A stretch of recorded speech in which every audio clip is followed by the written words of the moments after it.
Friends ఈ వీడియోని చూసే ముందు ఈ వీడియో మాత్రం తప్పకుండా లైక్ చేయండి, అలాగే మన ఛానల్ని సబ్స్క్రైబ్ చేసుకోండి, పక్కన ఉన్న బెల్ ఐకాన్ మీద క్లిక్ చేయండి, మీకు ఆల్ నోటిఫికేషన్స్ వస్తాయి. తర్వాత కామెంట్ సెక్షన్లో మాత్రం దిస్ వీడియో ఈజ్ అమేజింగ్ అని టైప్ చేయండి. SPN education YouTube channel. So ఇవాళ తెలంగాణ బడ్జెట్ అసెంబ్లీ సమావేశాలు లైవ్ కొనసాగుతున్నాయి. దీనికి సంబంధించి పర్టికులర్ మనం లైవ్ ఇన్ఫర్మేషన్ తెలుసుకుందాం, ఓకేనా? So let start our topic.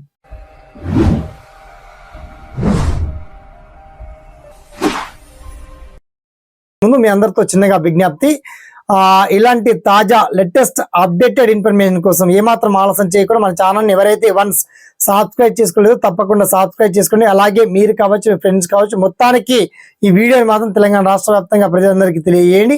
అయితే మొత్తంలా ఇవాళ తెలంగాణ అసెంబ్లీ సాక్షిగా డిప్యూటీ సీఎం బట్టి విక్రమార్క ఆర్థిక శాఖ మంత్రిగా పగ్గాలు చేపట్టి మొత్తానికి మనకు 2,75,000 కోట్ల రూపాయలను రిలీజ్ చేశారండి. భారీ పెద్ద budget, all over 6 guarantee schemes కావచ్చు.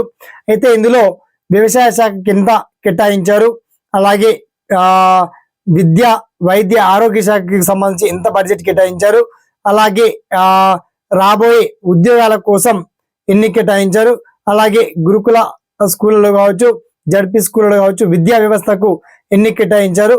మొత్తానికి ఈ ప్రభుత్వం మొత్తానికి 2024-25 అకాడమిక్ ఇయర్ గాను 2,75,000 కోట్ల రూపాయల బడ్జెట్ ను రిలీజ్ చేయడం జరిగింది. దీనికి సంబంధించి మరిన్ని పటిష్ట వివరాలన్నీ చాలా క్లియర్ గా మీరు వీడియో కింద లింక్ ఇచ్చాను. అదేవిధంగా అసెంబ్లీ లైవ్ చాలా క్లియర్ గా మీరు చూసే విధంగా వీడియో కింద లింక్ మాత్రం అప్డేట్ ఇచ్చామండి, ఓకేనా? సదా మీ సేవలో ఈ SPN education YouTube channel. Thanks for watching. జై హింద్.